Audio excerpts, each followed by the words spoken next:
So where is artificial intelligence taking us? Machine learning, search engine optimization, optimization in general, making things more productive, making things more work faster, more efficiently, making sure that Amazon gets their packages there right in time.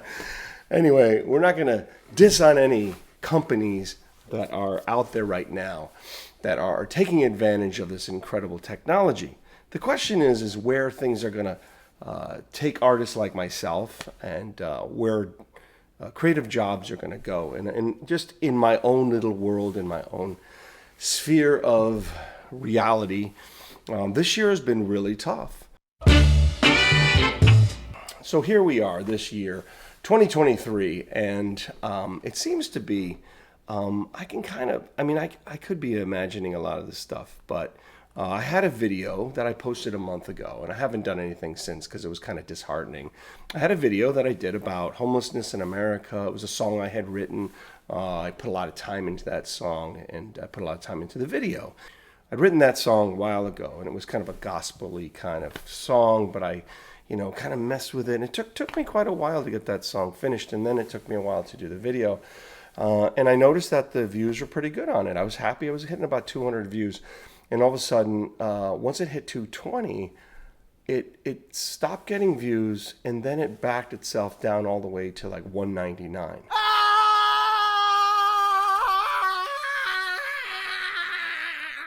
And I have to say, I was trying to read about it. Why would you lose views when you're kind of, when you just posted it and you're getting it going?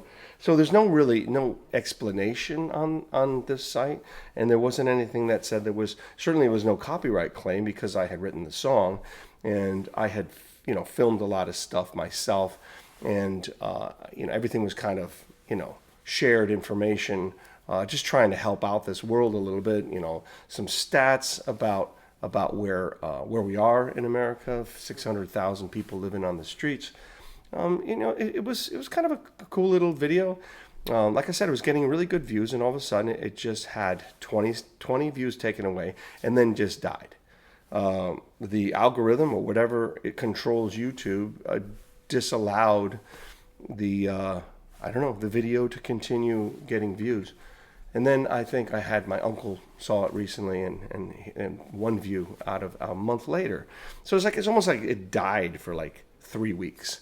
Was not shared. You couldn't see it. Or people couldn't find it. It wasn't searchable. I'm not sure what it is. And I have no idea if you understand how you can lose views on a video. That would be great. Put it in the comments section because I'm a little bit baffled. On the other hand, this year started out pretty well. I'm in the film and entertainment industry. I have been in for almost 40 years.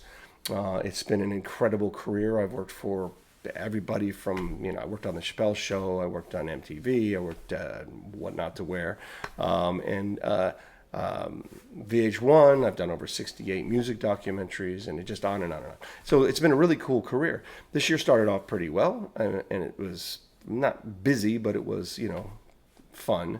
And then all of a sudden you had the Hollywood writers' strike, and I would just say in general, the writers' strike, and the actors' strike. And that, when the actors went on strike, a lot of production stopped. And one of the main reasons that they went on strike is because of artificial intelligence. The fact that you can replace background actors, and also you can have scripts done by computers.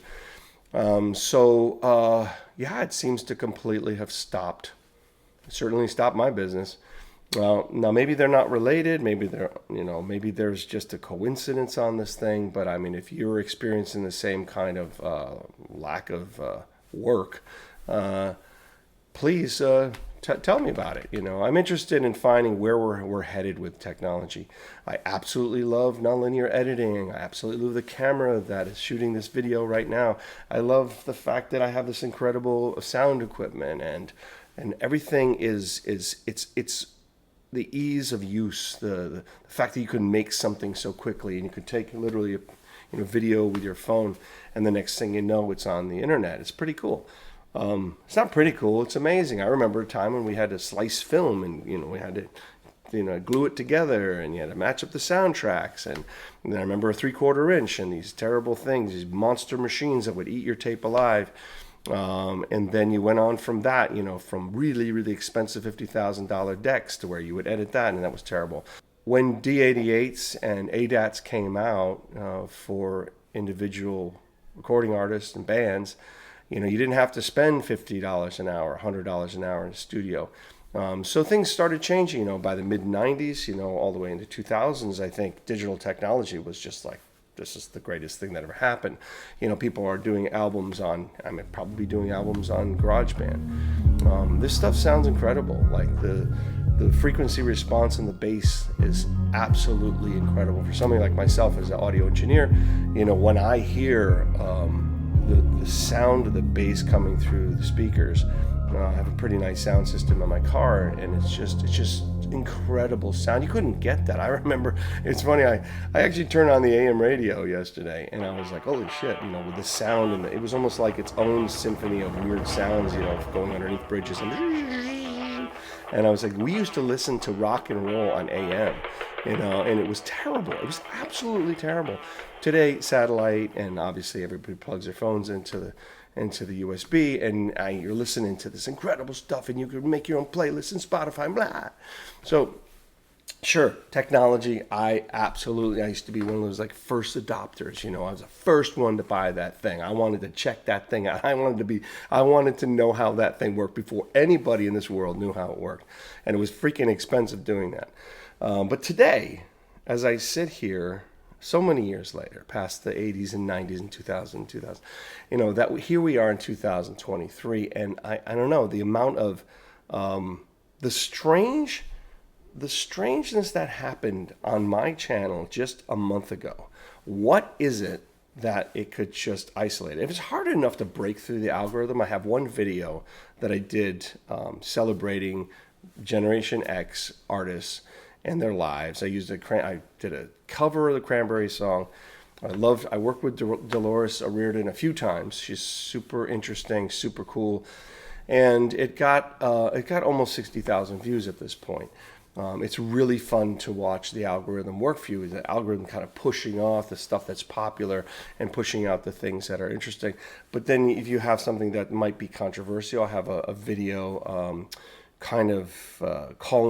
using the U2 song Peace on Earth, and I noticed that it got very few views, and at one point it just like nothing. Once the algorithm buries you, that's it.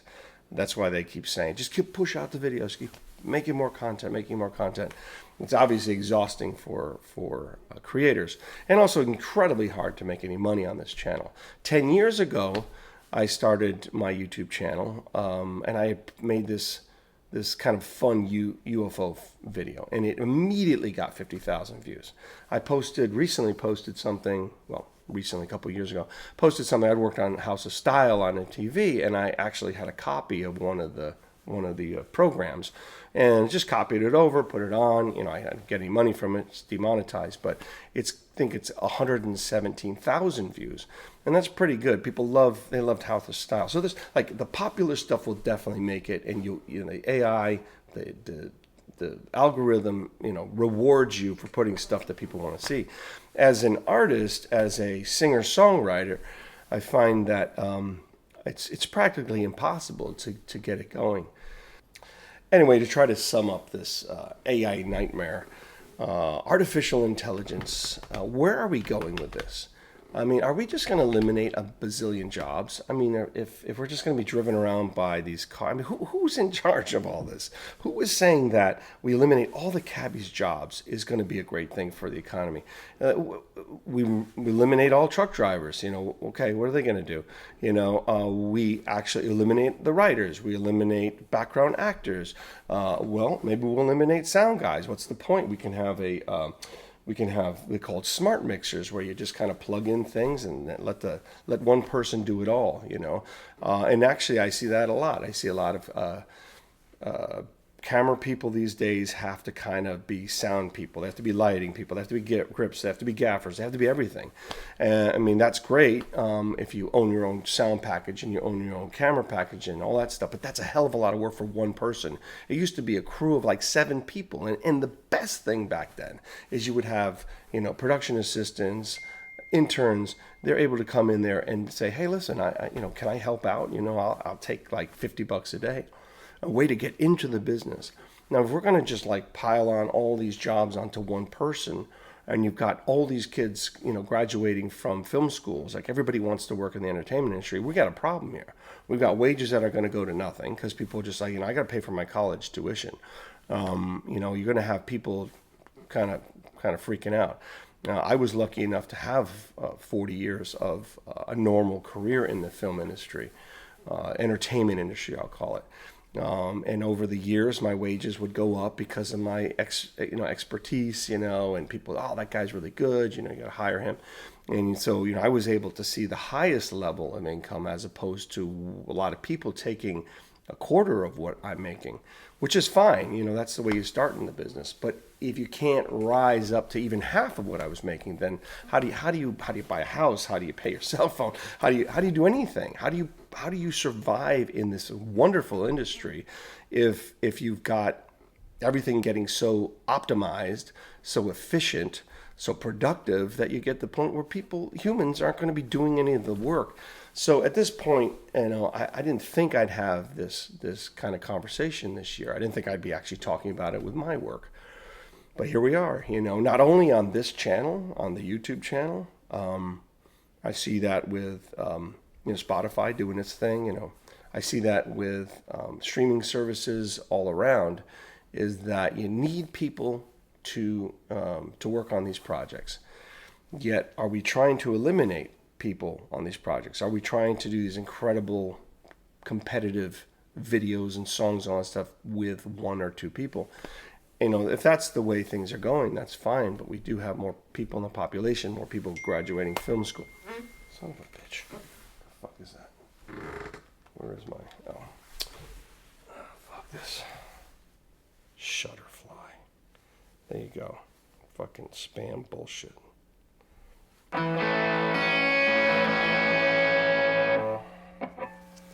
So this is the song I wrote in 1994, right? 1994, 95, about how technology was kind of outrunning us humans, and what would be the ramifications for that in the future. So here it is.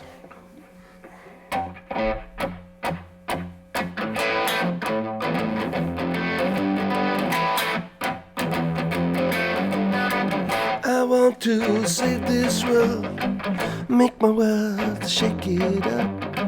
Let all the preachers and the poets' words vanish in the filthy air. Climb a mountain, what is left? But forget to jump off it. We've gone too far, too soon, too fast to understand.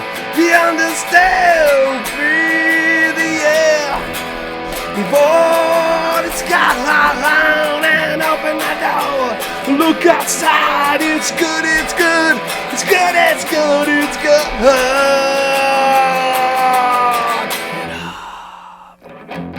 For it's all gone. Anyway, that's a piece of it. Woo! That's a piece of Gone Too Far, written back in 1995. How would I ever think that we would get to the point where we are right today, with AI, and it's pretty amazing technology. Actually, I was thinking about doing a video about ChatGPT and see if it can help me write a chorus or a verse I'm working on. So anyway, I'll trade out this Telecaster and put it down